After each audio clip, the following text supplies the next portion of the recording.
اگر بات کریں نبی اکرم علیہ السلام کے مبارک پیٹ کی، حضرت ہند بن نبی حالہ ان کی ایک روایت میں ہے، کان رسول اللہ صلی اللہ علیہ وسلم سواء البطن والصدری، نبی اکرم علیہ السلام کا سینہ مبارک اور پیٹ مبارک برابر تھا، یعنی پیٹ مبارک باہر نکلا ہوا نہیں تھا۔ حضرت ام ہانی رضی اللہ تعالیٰ عنہ کہتی ہیں، ما رأیت بطن رسول اللہ صلی اللہ علیہ وسلم قط الا ذکرت القراتیس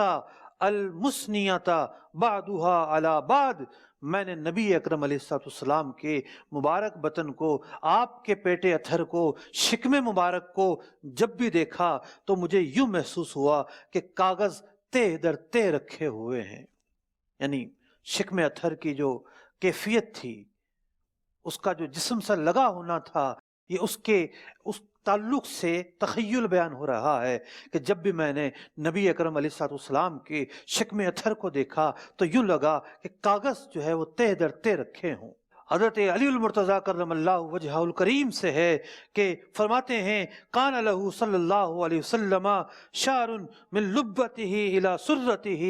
نبی اکرم علیہ السلام کے بطن اقدس پر بالوں کی ایک لکیر تھی جو سینے سے شروع ہو کر ناف پر ختم ہوتی تھی، قل قدیبی لیس فی بطنہ ولا صدرہ شعر غیرہ، اس لکیر کے علاوہ سینہ اتھر اور پیٹ مبارک پر کہیں بھی بال نہیں تھے۔